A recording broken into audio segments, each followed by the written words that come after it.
Hi guys, and welcome to Simply Made by Erin, my crochet channel.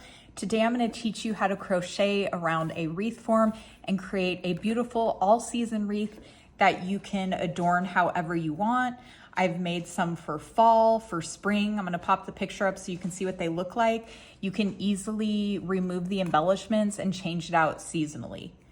So all you need is a foam wreath form. You can also use a metal wreath form. They're a little bit flatter, so I prefer the foam with the nice rounded look. This one is a 10 millimeter, but you can use, this is a 10 inch, but you can use any size you want. For the 10 or 12 inch, you should only need about one skein of this yarn that I'm gonna recommend. So the wreath form, and then the yarn that I love is called Mainstays. It's a roving yarn from Walmart. You can only purchase this online, but it's very affordable, and I believe it comes in a pack of 4. They're calling this a 6 yarn, but it's really more like a jumbo size 7 yarn, and it is 100% acrylic. The reason I love this Walmart brand more than what I've seen in the stores is because it's a nice neutral cream color and it doesn't have any kind of yellow undertone. There's a nice one similar at Hobby Lobby, but it has a very yellow undertone. And this one's just very neutral, creamy, and it looks good all year round. So besides the yarn in the wreath form, you'll need this large hook, or you can also use your finger and finger crochet. This is a 15.75 millimeter crochet hook, and then a pair of scissors. The tapestry needle you don't really need for the wreath portion, but it's helpful to have when you're putting on the embellishment. So a tapestry needle, and then any embellishments you want. I like to use these floral picks that you can pick up at any craft store. These were from Michael's, and I just nipped the individual pieces off with a wire cutter, and then I tied them on with either twine or floral wire. So you can have floral wire and twine, or either or, and then any kind of ribbon if you want to create a bow. And then any other optional embellishments like cotton pods, little pumpkins, anything you can find. It's completely versatile. You can see some examples from the pictures that I'm going to show you and kind of go from there. So I'm going to get everything set up, and we're going to start by working on crocheting around this wreath. All right, you guys, this is probably one of the easiest crochet patterns. It's perfect for beginners, and it is a really pretty outcome. So you just need to start with a tail long enough to weave your end in later, about 6 inches or so. And you want to create a slip knot.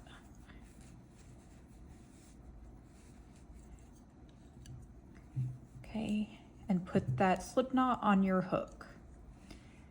Okay, so this is the same method I use anytime I'm crocheting around a ring, like for my towel holders or any other wreath patterns. So put the slip knot on your hook first, and then from the front to the back, insert your hook. So from the front of the ring to the back, you insert your hook. Then you yarn over and pull up a loop.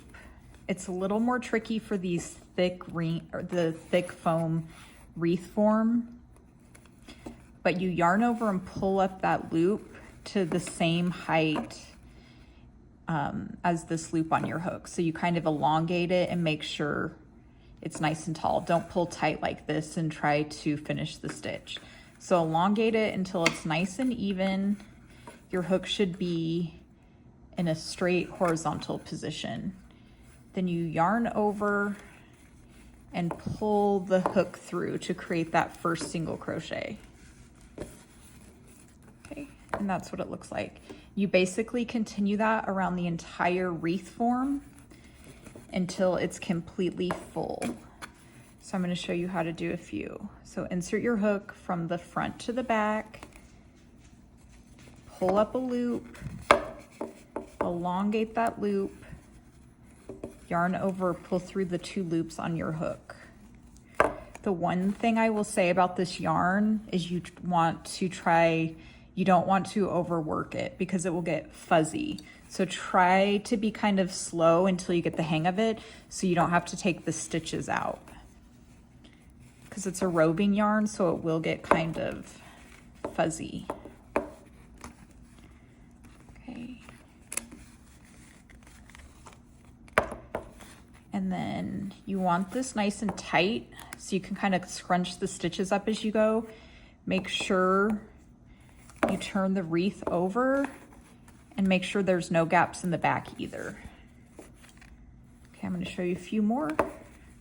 Okay, so insert your hook. This is where you can also finger crochet, but I'm really bad at finger crocheting. So I just use a hook. Okay, and you just kind of adjust as you go. You can get these straggly pieces off later. Okay, so continue all the way around until it's nice and tight, and I'll meet you here and show you how I join. Okay, so I finished the last stitch of the round. I fastened off, leaving a long tail, and I just pulled my tail all the way through. So that is what it looks like. So get that beginning tail out of the way. You find the first stitch of the round, which is right here. This bump right here was the slip knot we created. Okay, we're gonna do an invisible join. So it's easiest just use your finger or the crochet hook, and you go under both loops of that first stitch of the round, take that ending tail, kind of pull that yarn through from the front to the back of that first stitch under both loops. Okay, and be gentle not to snag the yarn. Okay, put that beginning tail kind of behind you.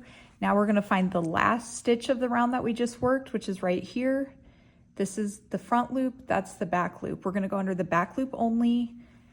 Again, put your finger through, being careful not to snag that yarn, and then pull that same tail, that ending tail, from the front to the back. Hold on, it's getting caught. Just pull it from the front to the back all the way through. Okay, and then you pull until that loop is nice and tight, and it's about the same size loop as the other ones around the circle. You can kind of adjust that, and that just created a faux loop, and you have a nice finished piece. You can go around and finish adjusting that, and then you just weave in the loose ends. So you can use your finger or take the hook and just kind of pull the loops all the way through until it's nice and tight and secure, and then just go ahead and cut those. Okay, so I weaved it in. This is what the back looks like. Everything's nice and tidy. I usually keep that spot that I fastened off right at the top. And we just add any embellishments we like. So I just take the floral stems and usually like nip some of the pieces off, just kind of put them in place like that.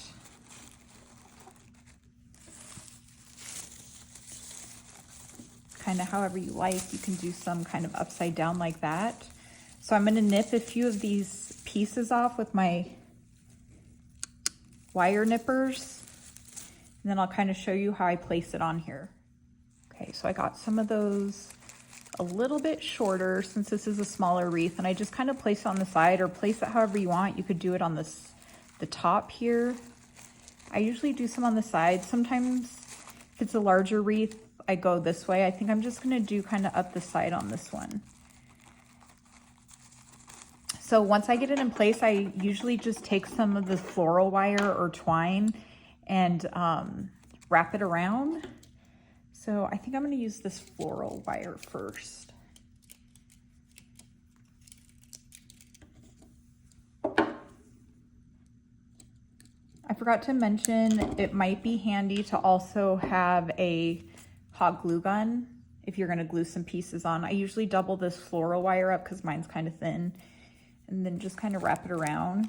You don't have to worry about it showing on the sides because we're gonna cover it with the bow. So I just kind of wrap it around and then twist it so that it's really nice and secure in the back.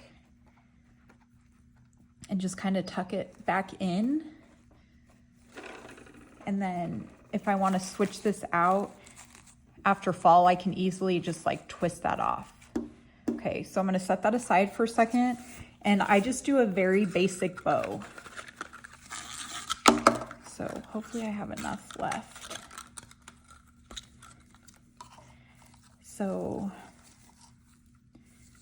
I just do like an accordion. I like the wire edged ribbon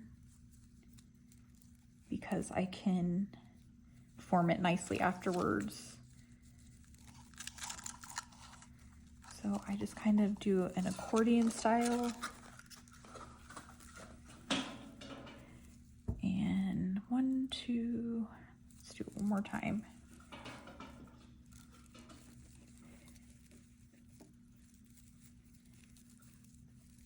Like to have about 3 loops or so on each side. Cut that off. Okay, and then I just kind of cinch it like this. I bring this kind of down like that. Then I take the twine, a long piece of twine. Okay, and then I wrap it around the center of the bow a few times. Then I just tie a knot.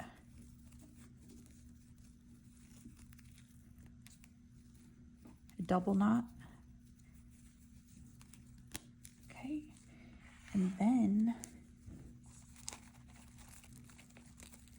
probably not the best bow, but I think you guys get the general idea.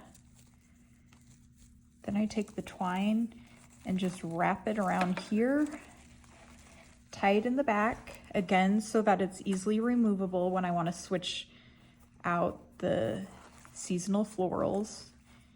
And you can tie a knot or a bow. I'm going to do a knot first and then a little bow. And again, this backside isn't going to show because you're going to have it hanging on a door, most likely. So just make sure that's secure enough. Okay, and then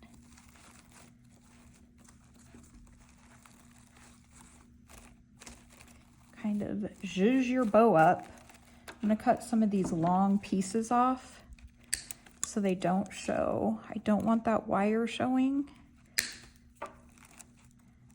So what I normally do is I cut some more pieces off so this end isn't showing. So I'd probably cut some of these flowers off. And actually I'm going to cut them down completely. Okay, and then I would hot glue them right here and around to kind of cover those stems and just make it look nice. And then try to hot glue it on top of these florals and not the wreath, so you can just remove that whole piece and just kind of play around with it until you get it just right. And that's it, you guys. It's so easy. Once you have the wreath part done, you can do whatever you want with this. Very, very easy to switch up for any season. So there you have it. As always, the free pattern is going to be on my blog. I'm going to link it below with links to all the supplies. If you have any questions or comments, please let me know and have a great day. I'll talk to you guys soon.